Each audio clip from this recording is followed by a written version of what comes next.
So welcome to a not sure it will be quick or short course, but it is a course. Aim to help redefine what not redefine well maybe redefine what Buddhism is in our mind for the purpose of giving of understanding the purpose of why things and teachings and the way it is taught are as they are in Buddhism. Okay. I may not need to use the iPad. Thank you. So there are many people who travel around the world or search far and wide on the internet to study Buddhism, and just like how we dive into any topic, be it academic, music, or sport, you'll find that as someone who's new, when you jump in there, you are confused. I remember before I played for the band, I jumped into music, and when I opened up the music sheet, I was thoroughly confused of all the different notes and symbol and this and that. Although later on I understand what it was, but in the at first glance I have no idea, and it seems so confusing. Even when I try to educate myself, it's like each symbol is a whole lesson by itself and just overwhelming. And I think that is the same with many in Buddhism too. They find topics such as, well, the easiest one is mindfulness, meditation. Others might be ego, self, non-self, permanence, all the buzzword, samatha, vipassana, reincarnation, karma, all, just to name a few. There's many buzzwords. And without starting on the right foot, all those topics, without anything tethering it together to make it unify in one whole piece, then becomes something, some sort of like a rabbit hole.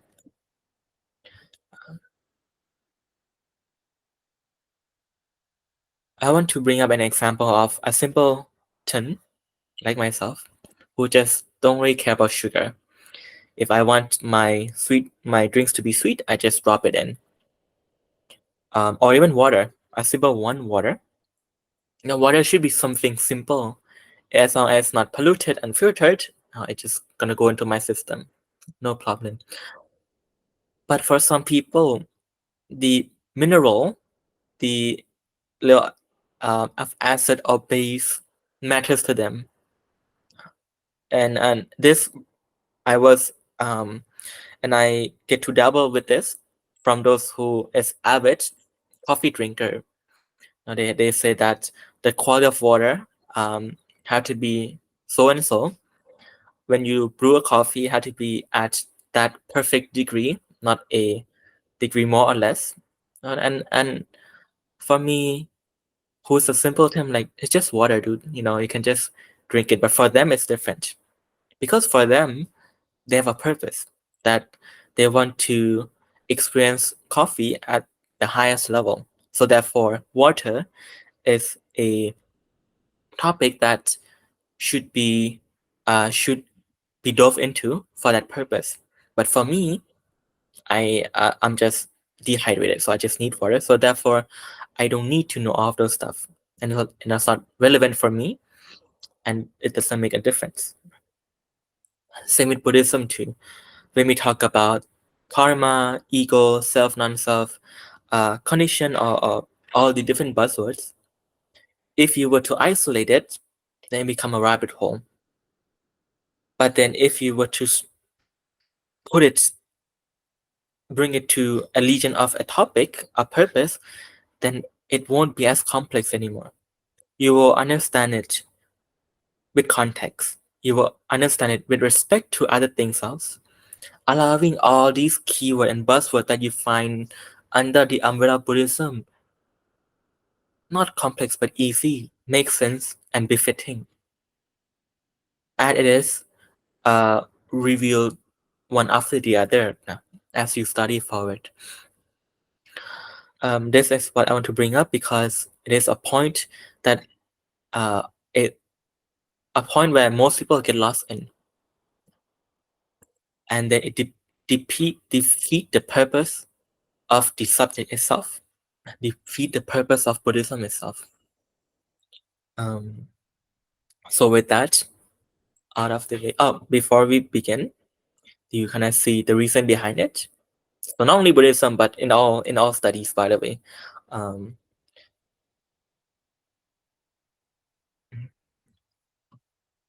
right. Okay. So if anyone have any question or comment, you can raise your hand or press the button anytime. But if not, I'm gonna press on. So I mentioned in the group that there is a teaching that or a fundamental understanding that allows us to understand all of these things better. And that understanding is what we will begin with today. It's an understanding of why are these things exist in Buddhism to begin with, and why does it exist in those fashion too. And so therefore the right place to begin this course and this conversation have to come back to the person who start to teach this in the first place, which is the Buddha himself. Before enlightenment, he no different from other people with a lofty goal to help himself be free from suffering, thing that they have to endure mentally and physically, and attain an amazing life. But he doesn't wish it for himself, but other people too. This lofty goal, as long as you hold it and you always strive for it, then one day the outcome, the result that the Buddha attained, then you will be attained to. Because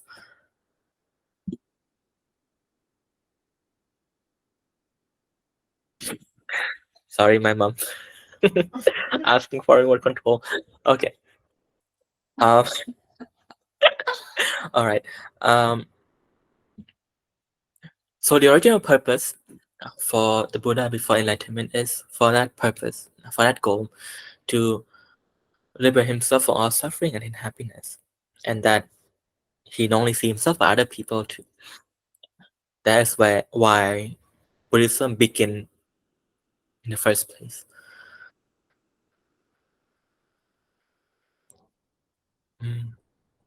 And so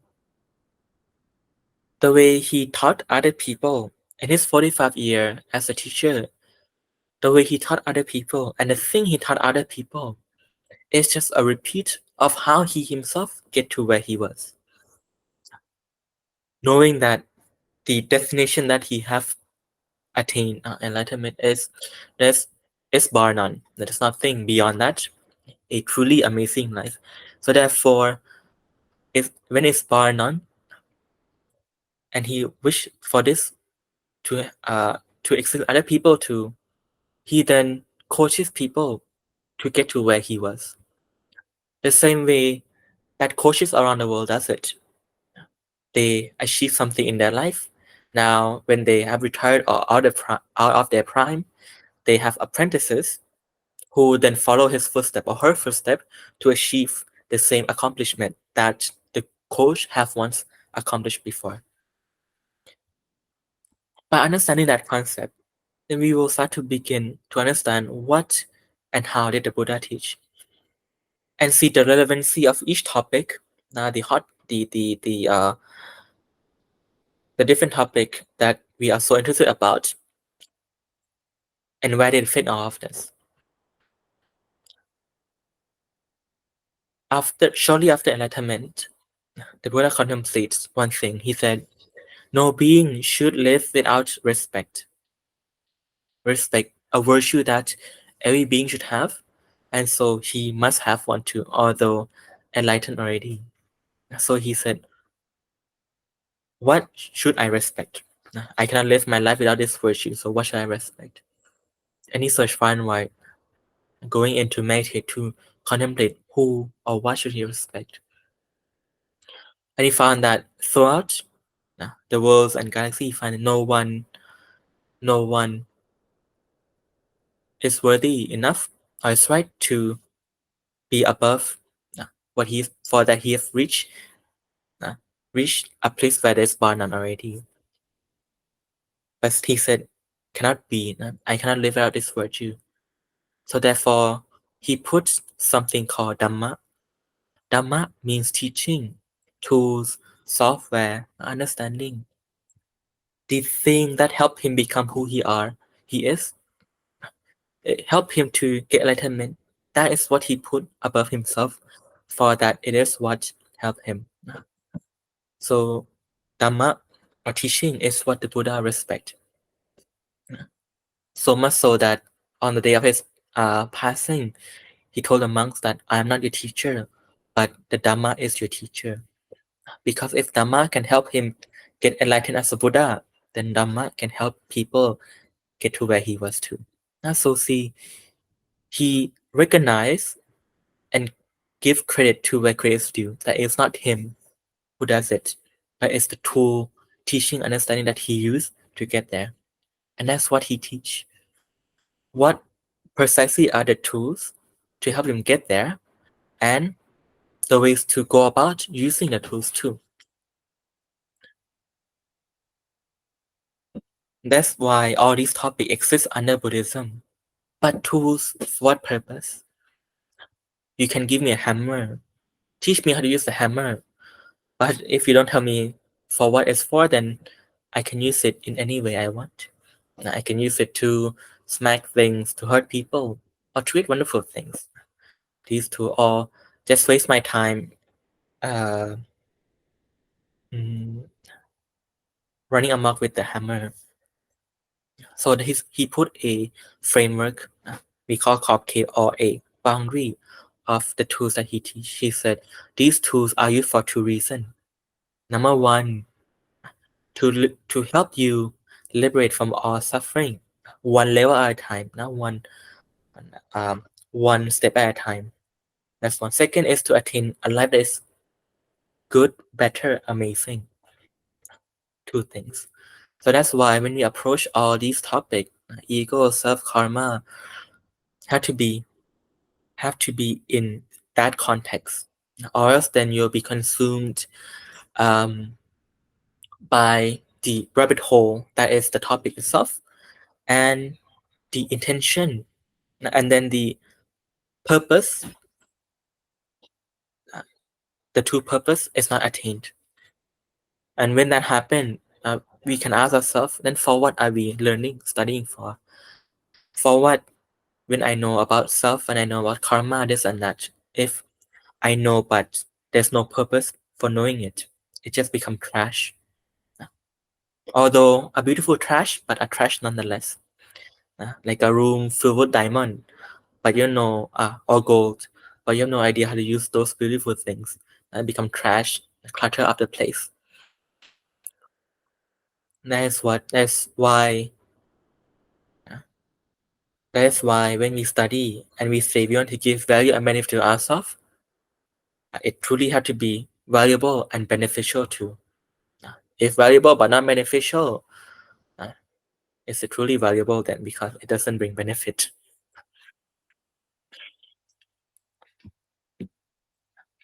So so far so good. I hope that it allows you to understand the pretext of everything. With this beginning, things will get easier. So when we understand that Buddhism is no different from any other teaching, uh, thank you very much, William. Um, and the way we go about doing so is not different. I want everyone here to um, take time to contemplate and rethink back as we go on through this course. I'm not sure how many classes, and map it to the everyday happening in our life. Just like how I map the way the Buddha taught with coaching and apprenticeship and mastership in the real world. And not something special, uh, so that you can understand it better. Mm. When we talk about coaching, apprenticeship, mastership, what is it that we're talking about? When you put yourself under an apprenticeship into a school or a program, what you're talking about here is putting yourself in a particular system or a process, right? A program, basically. A system. A system, many here might be new to the concept. Even if you heard of it, might not be clear on what it is. You see, one of the most formal way of apprenticeship is our education system, school and higher education or any similar institution. It is a system or program that has a clear goal. For school, primary, secondary school, the purpose is to make sure that the individual is wise and capable enough to be in the workforce. If you have managed a university before, you know that universities talk to business executive to discuss the demanding skill and talent needed in the industry right now. And that's why the curriculum in university are crafted from, not from talking to business executives and also to the industry.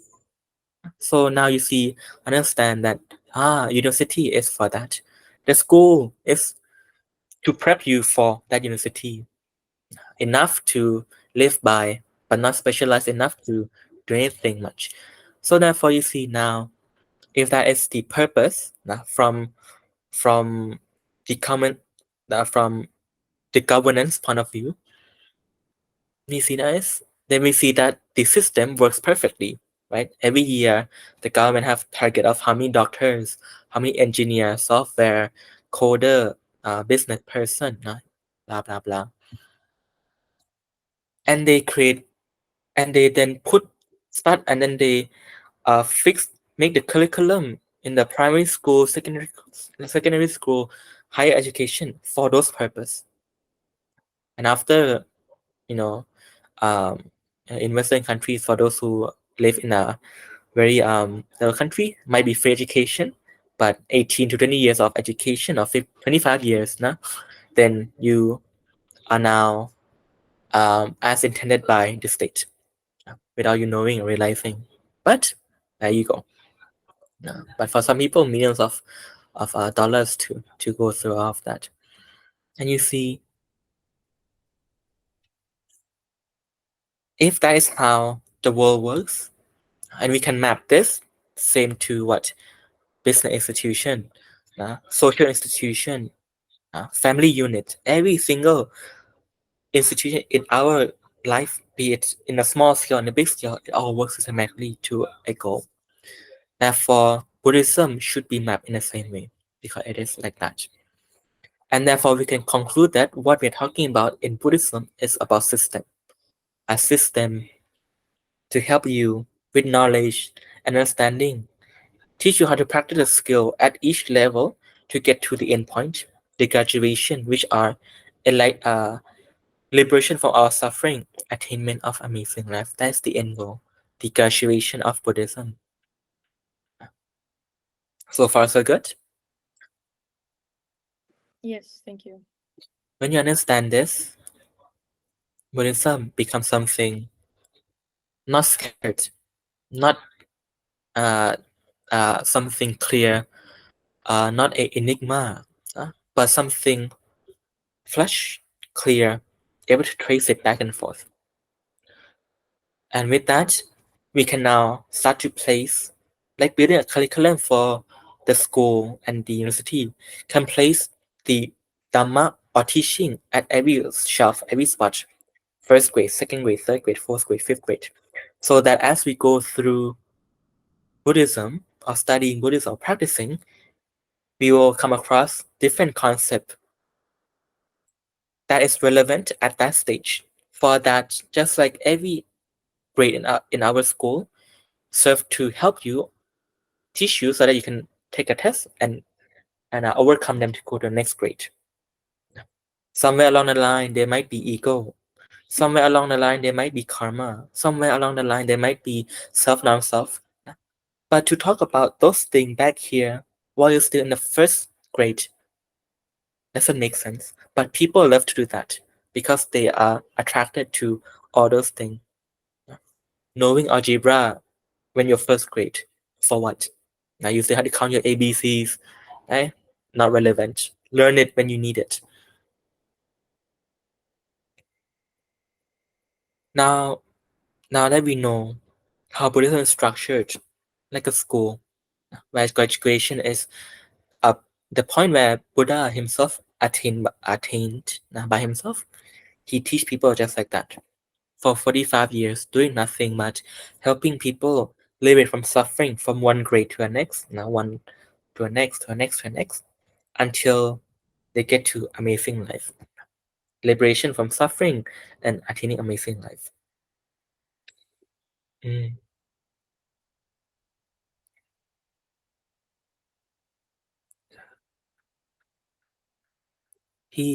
Okay.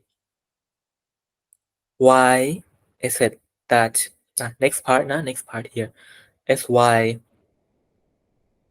are we taught what we are taught in life or in school?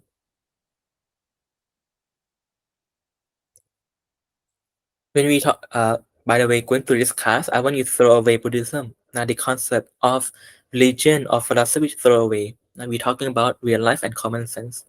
Because if you understand real life and common sense, you understand Buddhism. And so therefore erase all your preconceived what do you call it? Notion of Buddhism or something far-fetched or close by or whatever it is, and take this one first.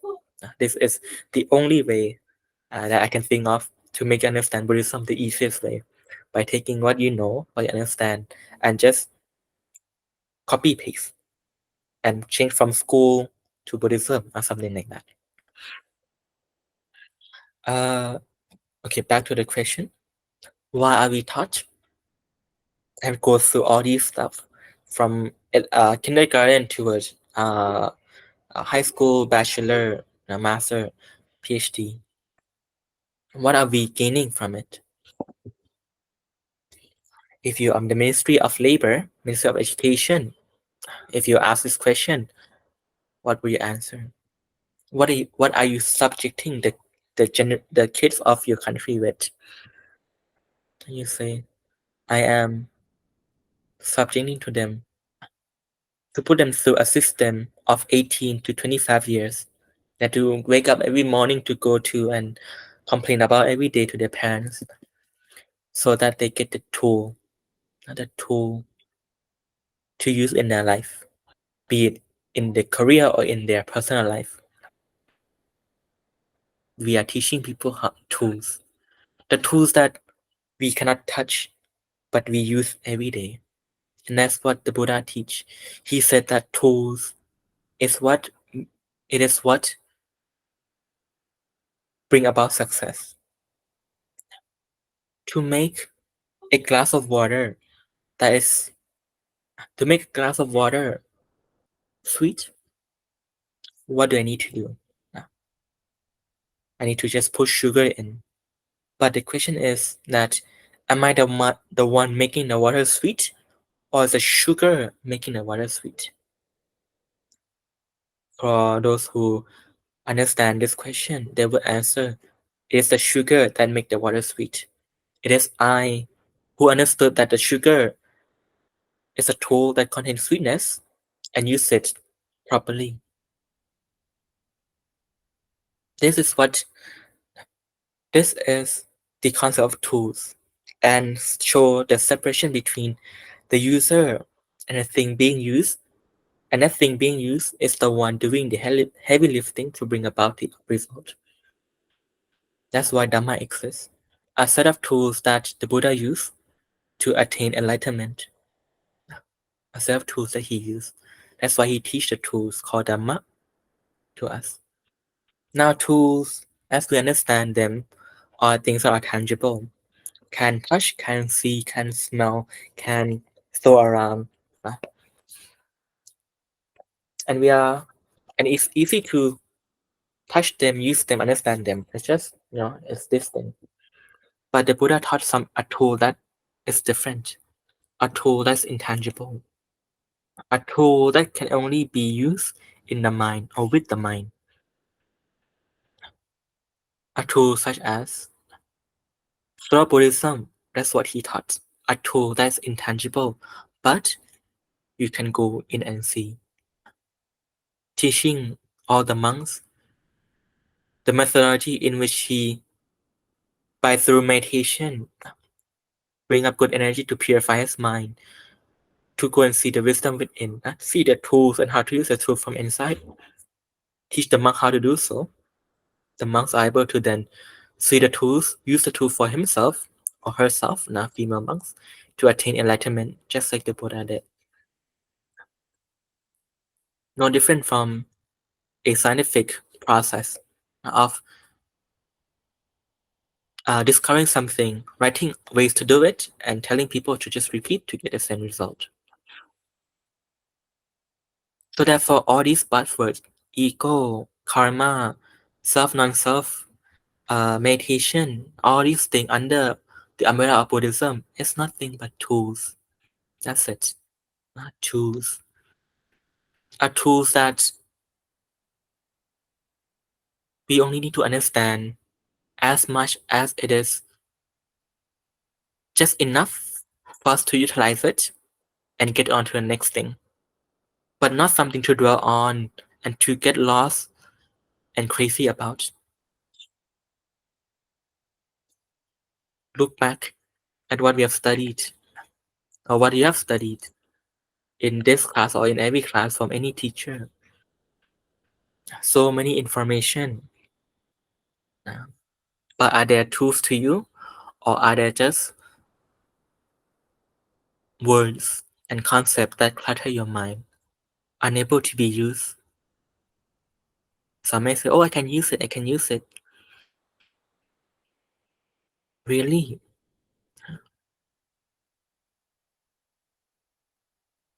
It can be used in your niche scenario, but for Buddhism, the tools that we want is to help us when we are in pain and suffering.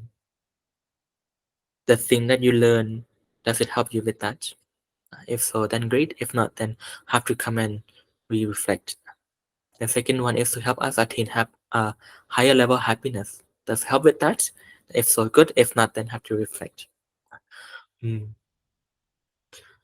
Mm. So far, so good. I hope that this concept is not foreign.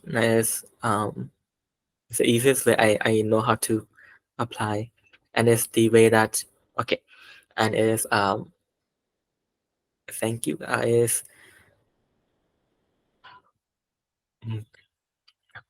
yes, Leo. Hello. So I was just to make sure that I got it correctly, the concepts only make sense when they are like taken together as a whole and not like taken apart and examinated. Is that right? Can you repeat the question again? Sorry, Leo. Can you hear me good? Yes, yes. Okay, so I was wondering, does it mean that the concepts in Buddhism, so like karma, reincarnation, the ego, whatever it is, they make sense when we use them like as a whole, So like under the umbrella of Buddhism. And then when we take them apart and examine them and analyze them, that's when they lose their sense. Oh, um,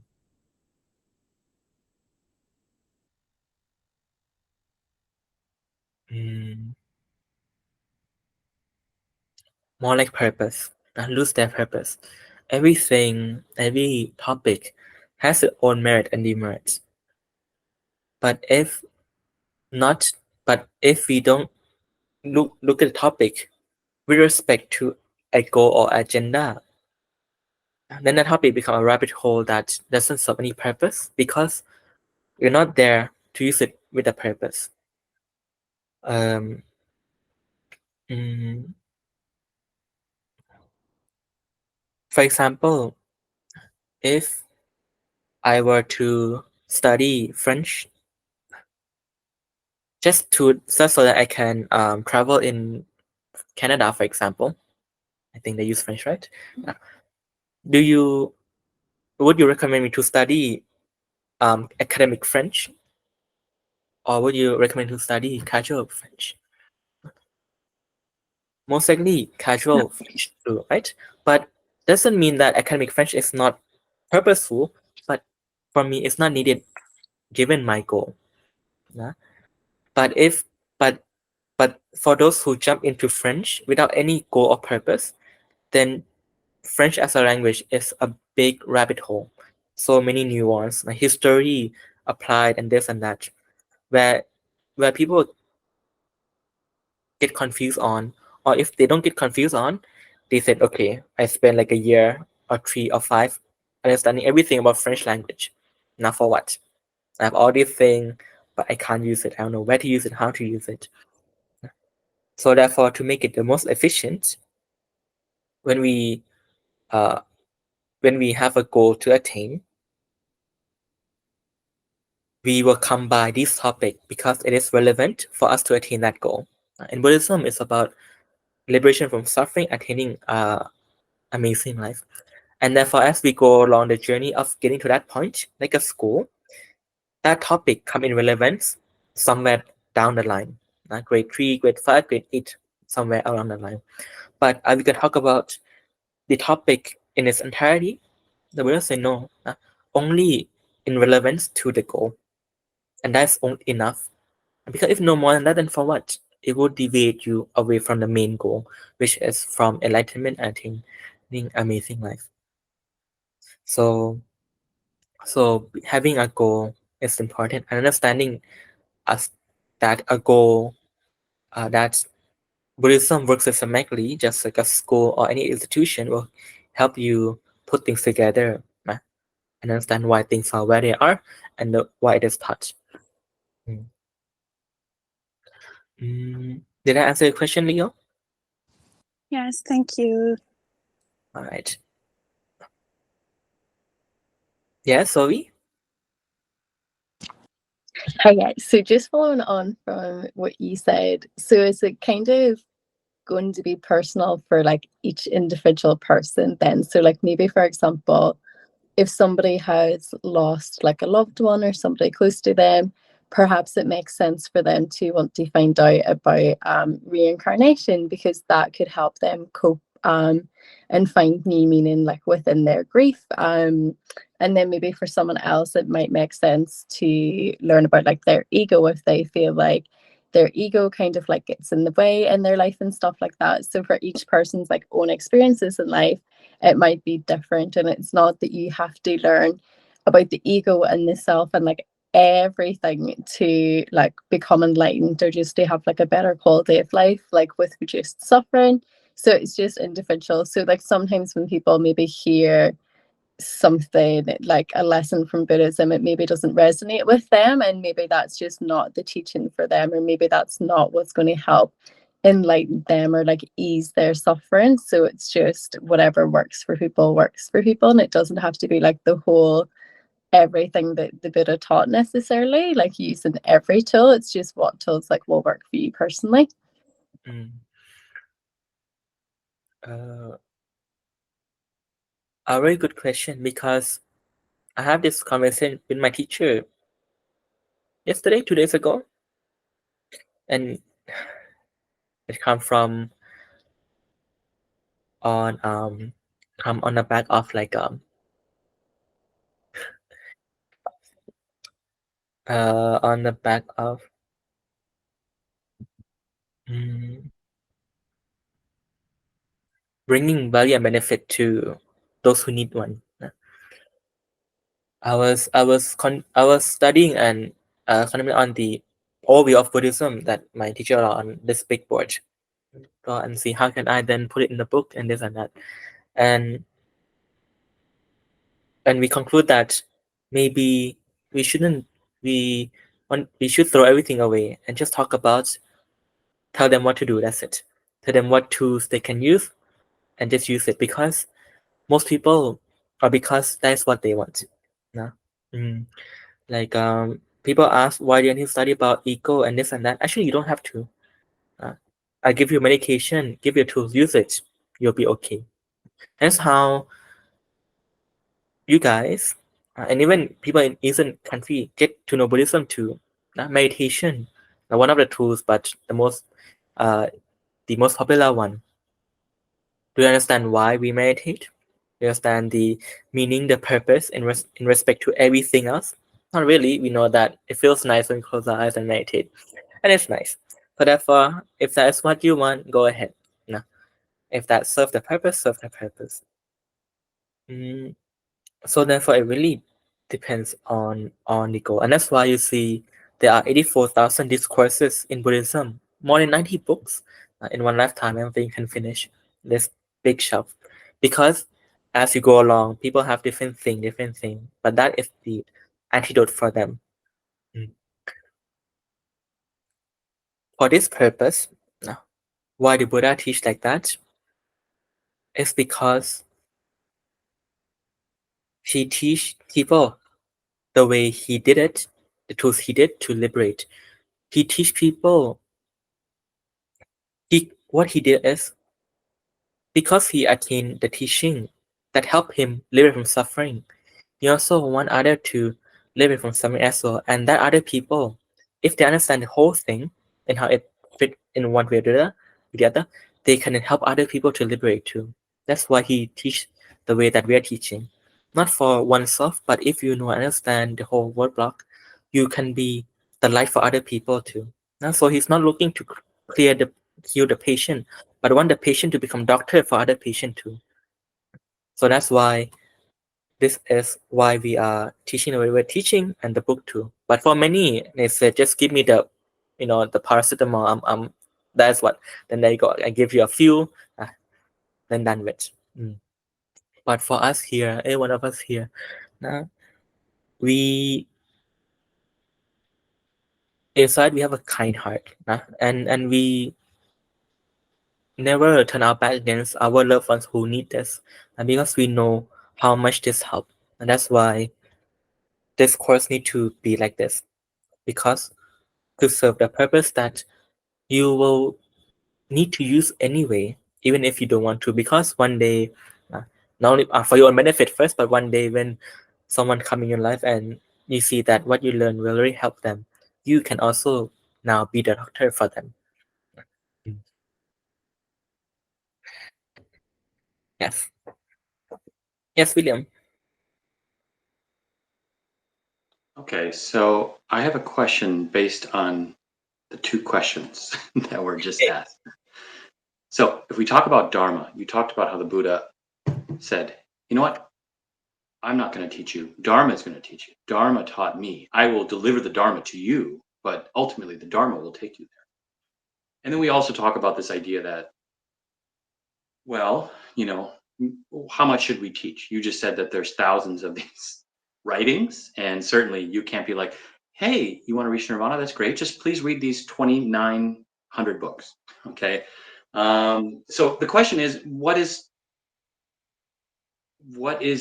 then the Dharma? Is the Dharma the understanding of the reality? And do all of these texts then, are they useful to bring us to the Dharma? Do they encompass the Dharma? If they do not encompass the Dharma, are they unnecessary? Do you know what I'm saying? Like, if Yes. it's so simple, like, this is a different kind of Buddhism, but like Mahayana Buddhism, they talk about people will hear like a bell and they're enlightened, or something Mm. like this. That's what it took. Or like a cute cat video, whatever it is. But is the Dharma just that understanding then? And all these other things are just tools to bring us there? I'm a little confused about that, Yes. because we talk the question of, is it all important, or only parts important? Well, then is it just like throwing darts at a dartboard to see if something sticks, or what? I see. You know what I mean? Yes. Yeah. So very good question. 84,000 discourses, more than 90 books, thick ones, not your thick picture book. So therefore, it take a very long time to understand. Mm,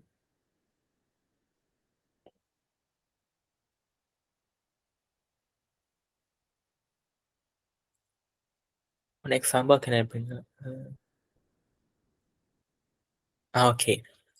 If easy one, because I've been in this sport before, needing go a gym, and someone hired a personal trainer from me. So before I met the guy, I look online like, okay, I need to work on my belly, work on my arms, like spaghetti arms, work on my legs a bit. And so I look online and there's like thousands of ways to move my hand just to build my bicep or tricep. And so many things, so many information about this or that, scattered around, and I'm confused. I'm like, oh wow, this is. I thought fitness is something anyone can get into. Just move your body around was so difficult. But after getting to it, I'm like, it's so complex. Until I met my trainer. I think there was like how many years ago? 6, 7 years ago, as you can see. Uh, so what he did is that, hey, let's break it down to its most simple core. Simple core is that your body works like this. You have this, and this, and therefore, when you like how we boil things down to its minimum size and introduce people in. When we teach them the core, and we know that, oh, actually, the core principle is just this whole. That's it. Now, how are we gonna decorate this whole then? Then you see everything now branches out. A branch from this to this to this to this, and it can branch out infinitely as the more innovation, the more discovery, the more different technique it is. But if you were to boil it down, it's just the same core, not the same core that you are taught in the beginning. Now, that's why it might seem a lot in Buddhism because it have talk about different perspective, different scenario, so much scenario that it have so many branches. But yet, all those branches have the same core. And this is the core that we need to study. It is the core that once we study the branches that includes karma, self, non-self, or this or that are branches, will make it so easy for you to understand because we are able to then fit it into this block, not this core block. Mm. Um, did I answer your question? Yes, kind of. I guess. Well, I think we're almost. Are you ending at Oh, I think 7 o'clock? not sure Or today. Today's okay, before I wasn't match. sure if there's a meditation after this, but Maybe. I was just gonna. I mean, if we reduce it down to the most basic form, why is it even at the most basic form people cannot understand it, even Mm. at the most basic form? And even if we have the most complex form with the thousands of huge books, as you said, Uh, people still don't understand it. more like a skeleton. So I would like to change the analogy to a skeleton. So we have a skeleton, but we have many things on top of it that covers it, that make this face and that face, but inside the same skeleton. Yeah. So most basic form, yes, but remember it's a skeleton nonetheless. So therefore, they had to be therefore the whole entire skeleton should be understood at least in the basic level. Then you can start to branch out a little bit. Yeah. Mm. Now, Okay. Did I answer your question, William? Yeah, I Okay. think it's helping me to understand. Thank you.